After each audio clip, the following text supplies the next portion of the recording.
नमस्कार, मैं हूं आपके साथ आशा झा। उत्तराखंड के कोटद्वार में मुस्लिम बुजुर्ग दुकानदार की बाबा गारमेंट्स का नाम बदलवाने पर शुरू हुआ घमासान तूल पकड़ता जा रहा है। एक तरफ जहां इसे लेकर कट्टरवादी ताकतों और इंसानियत के बीच जंग चल रही है, दूसरी तरफ अब ये मामला संसद में भी गूंज उठा है। कांग्रेस अध्यक्ष मल्लिकार्जुन खड़गे मोहम्मद दीपक के मुद्दे पर सदन में बीजेपी पर हमलावर दिखे और बीजेपी को असहिष्णु कह डाला। फिलहाल उत्तराखंड में बाबा के नाम पर घमासान जारी है। देखिए रिपोर्ट।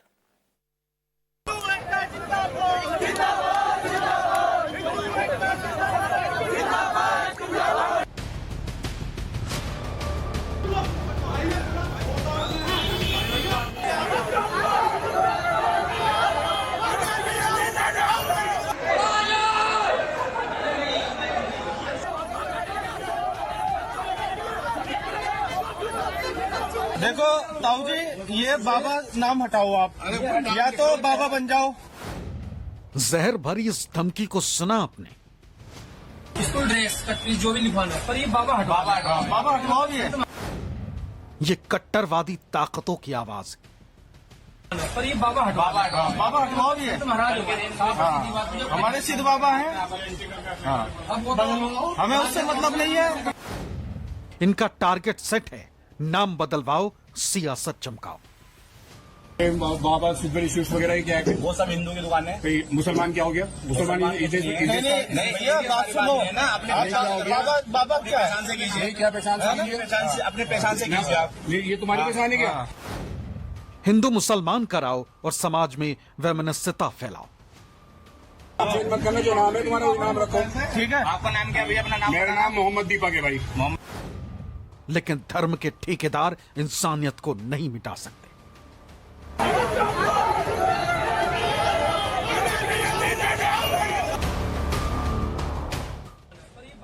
क्योंकि जब जब ऐसी ताकतें फन उठाएंगी, तब तब इनका फन को चलने के लिए कोई मोहम्मद दीपक जरूर आएगा।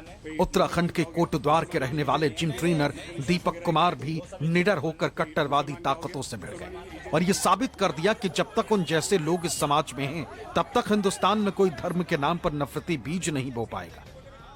मत करना, जो नाम है तुम्हारा वो नाम रखो। ठीक है। आपका नाम क्या भैया? अपना नाम। मेरा नाम मोहम्मद दीपक है भाई। मोहम्मद दीपक है आपका नाम। ठीक है। ओके। कोटद्वार के आप? मैं कोटद्वार का, तो ये नाम से क्या लेना मेरा? दरअसल इस कहानी के मुख्य तौर पर 3 किरदार। किरदार नंबर 1, वकील अहमद, जिनकी बाबा गारमेंट नाम की दुकान है। किरदार नंबर 2, दीपक कुमार उर्फ मोहम्मद दीपक, जो बुजुर्ग वकील अहमद की मदद के लिए आए। किरदार नंबर 3, बजरंग दल के कार्यकर्ता जो दीपक का विरोध कर रहे थे और मारपीट पर उतारू थे। लेकिन अब इस मामले में एक और शख्स की एंट्री हुई, जो कोटद्वार के नगर पार्षद भी, और नाम है सौरभ नौडियाल।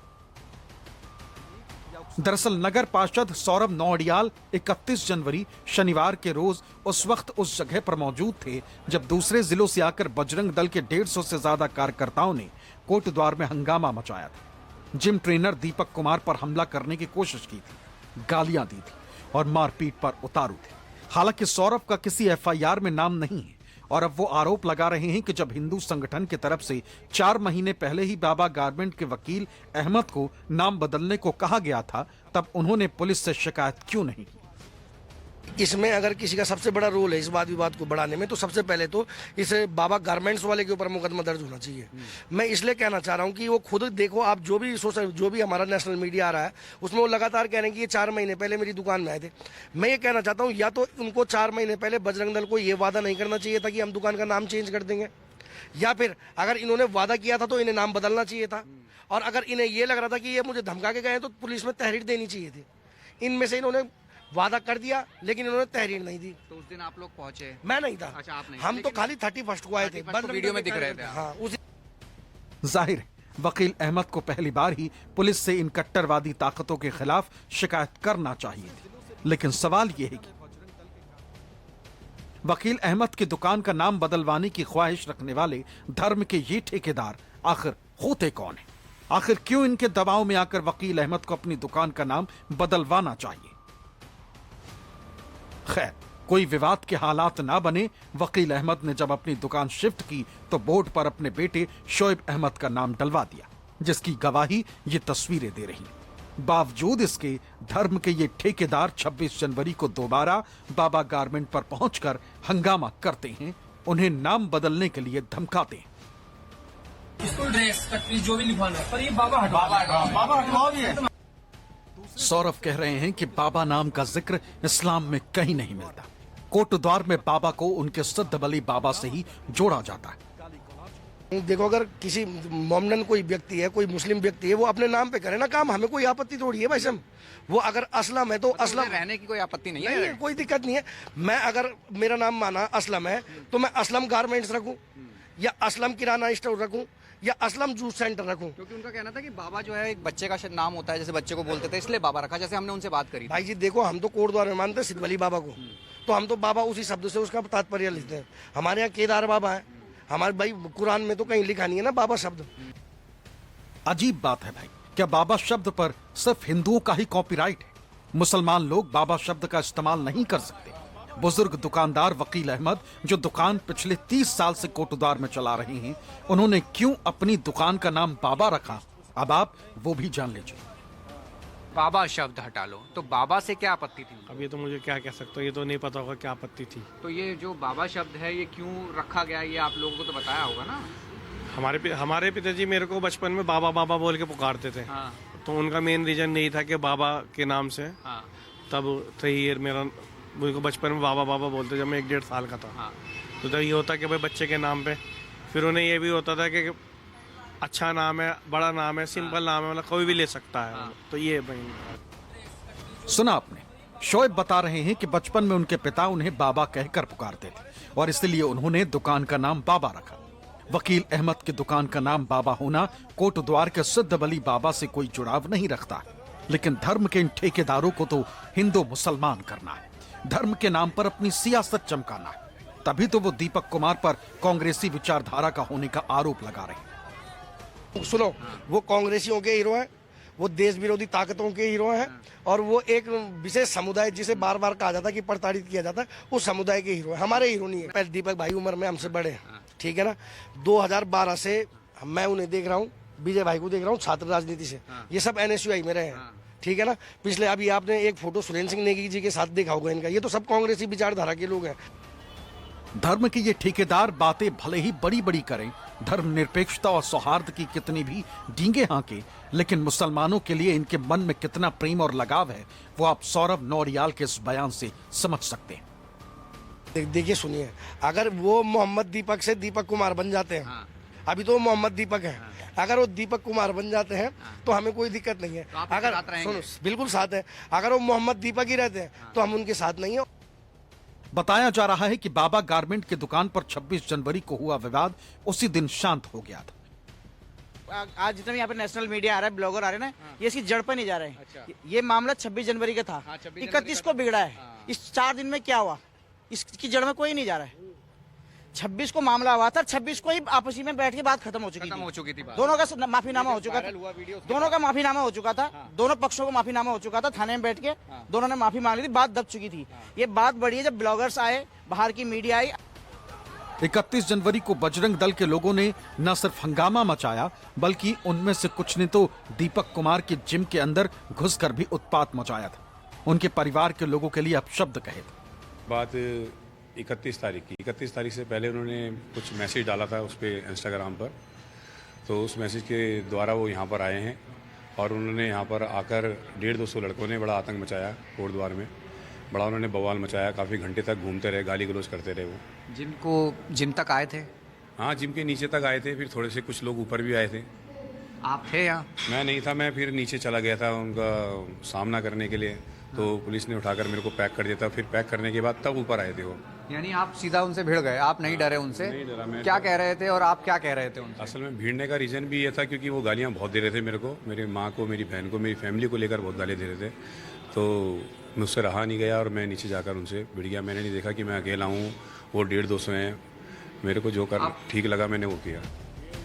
दीपक बताते हैं कि बजरंग दल के इन कार्यकर्ताओं ने ही कोटद्वार का माहौल बिगाड़ा। केस इनके खिलाफ दर्ज होना चाहिए, लेकिन पुलिस ने उन्हें आरोपी बना लिया, उनके खिलाफ केस दर्ज कर दिया। यही नहीं, दीपक पुलिस पर हिंदू संगठन से जुड़े लोगों के लिए नरम रुख अख्तियार करने का भी आरोप लगा रहे हैं। देखो, मेरे को बुलाया तो है, मेरे से पूछताछ भी थोड़ा बहुत करी है, उन्होंने मेरे को बिठा के रखा है। और ये मेरी समझ में नहीं आ रहा कि मेरे को क्यों बिठा के रखा, और थोड़ी बहुत जो पूछताछ करी है वो मेरे से क्यों करी है। खैर, उस मैटर को लेकर इतनी तो पूछताछ नहीं करी, मगर मेरे को बिठा के रखा उन्होंने। मगर जिनसे उनको पूछताछ करनी चाहिए थी, जिनको उनको बिठा के रखना चाहिए था, और जिनके ऊपर उनको अच्छा खासा मुकदमा करना चाहिए था, तो उनसे काम हो नहीं पाया। मेरे को पुलिस प्रशासन पे मतलब यही शिकायत है कि पुलिस प्रशासन जो है इस काम में बड़ा नाकाम रहा है। हमारे प्रति को बड़े स्ट्रिक्ट रहे हैं, उनके प्रति बिल्कुल सॉफ्ट उनका व्यवहार रहा है। तो ये मेरी समझ से बाहर है। दीपक को अब अपने परिवार की फिक्र है। जाहिर है उन्होंने सीधे तौर पर कट्टरवादी ताकतों को जो ललकारा। दीपक कुमार नाम बदलने वाली इस पॉलिटिक्स के खिलाफ है। कहते हैं कि संविधान की नजर में सब बराबर है। मैं कहता हूं कि ये काम ही बंद होना चाहिए जो काम वो कर रहे हैं। पोलिटिकल मतलब एक किसी भी समुदाय को तुम टारगेट करना, मोमदन समुदाय को तुम टारगेट करते हो, उसके अलावा तुम्हें कुछ और दिखता नहीं है हिंदू मुसलमान के अलावा। अरे उनका मर्जी है, उनका जो वो नाम रखें, उनकी मर्जी है, वो जो वो पहने, कान में कुंडल पहन रहे हैं, जो मर्जी वो करें, तुम्हें क्या दिक्कत है। हमारा संविधान हमको इजाज़त देता है कि हम अपने तरीके से यहाँ पर रह सकते हैं, खा सकते हैं, कि सबको रहने का अधिकार है और अच्छे शांतिपूर्वक रहें, सबके साथ प्यार से रहें, मोहब्बत से रहें। ये हमको हमारा भगवान भी सिखाता है और हमारा संविधान भी हमको यही सिखाता है। वैसे इस मामले में अब तक 3 केस दर्ज हो चुके।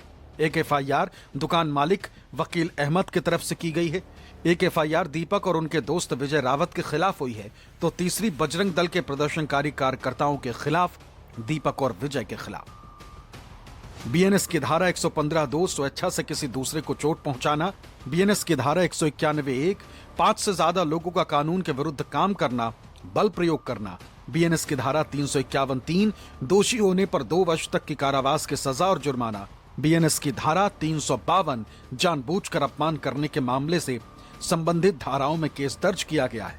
साथ ही एफआईआर में दीपक पर जाति सूचक शब्द कहने, 3000 रुपए छीनने और घड़ी छीनने का आरोप भी लगाया गया है। एफआईआर में जो लिखा है कि इनके मित्र विजय और इनके खिलाफ 3000 रुपए छीन लेना, घड़ी छीन लेना और जाति सूचक शब्दों का इस्तेमाल करना, इस तरीके की धाराएं लगाई गई हैं।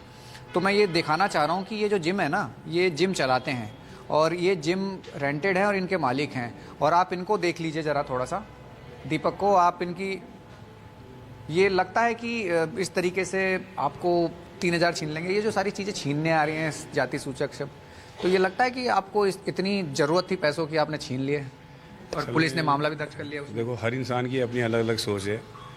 अब मेरी समझ में नहीं आता उनकी सोच कितनी नीचे गिर चुकी है। मैं 30 साल से 31 साल से जिम फील्ड में हूँ, जिम लाइन में हूँ।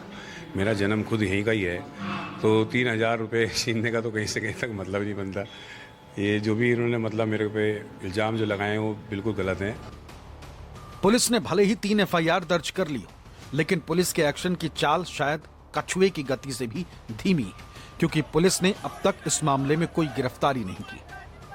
घटना इतने दिन बीतने के बाद भी पुलिस विवेचना की बात कर रही है। ये कहा जाए कि जिस तरीके से एक भीड़ तंत्र दुकान के नाम बदलने को आई, दूसरा वो दीपक के ऊपर हमला जिस तरीके की कोशिश थी, जिस तरीके से 2 तरफा भीड़ देखी गई, वहीं जो पूरा घटनाक्रम रहा है, अब सवालों के घेरे में सिर्फ ये कहा जा सकता है कि आरोप हैं, आरोपी हैं, फुटेज है, लेकिन पुलिस के हाथ खाली हैं। लेकिन पुलिस से जब हम बात कर रहे थे तो सीधे तौर पर यह कहा कि विवेचना जारी है।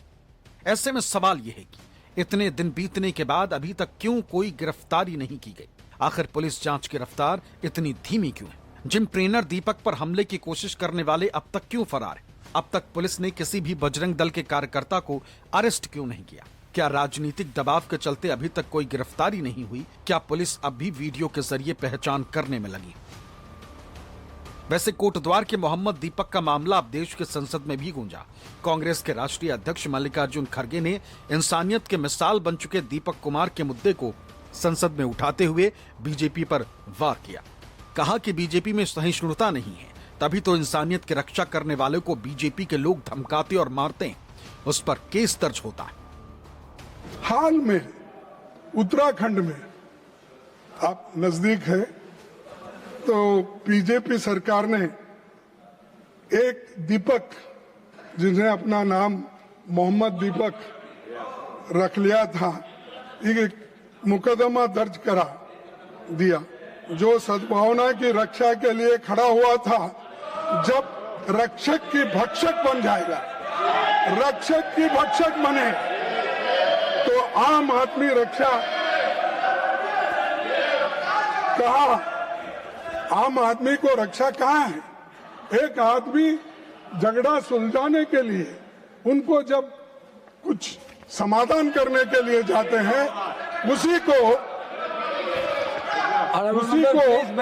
आप धमकी देते हो, मारते हो, खत्म करते हो। ये इसका नाम, इसीलिए मैं कहता हूं सहिष्णुता आपके पास नहीं है। इंसानियत की आवाज उठाने वाले दीपक कुमार को सोशल मीडिया से लेकर कोटद्वार और दिल्ली के सियासी गलियारों तक का अब समर्थन मिल रहा है और मिलना भी चाहिए। राहुल गांधी ने भी अपने एक्स पोस्ट में दीपक को देश का बब्बर शेर कहा था, क्योंकि वो सांप्रदायिक ताकतों के खिलाफ डटकर खड़े हुए थे। जाहिर है देश में धर्म के नाम पर नफरती बीज बोने वालों के खिलाफ दीपक जैसे ही बब्बर शेरों की जरूरत है, जो न केवल देश को सांप्रदायिकता की आग से बचाएं, बल्कि धर्म जाति से ऊपर एक संविधान आधारित एक सहिष्णु समाज को बनाएं। न्यूज़ 24 के लिए उत्तराखंड के कोटद्वार से राहुल प्रकाश की रिपोर्ट।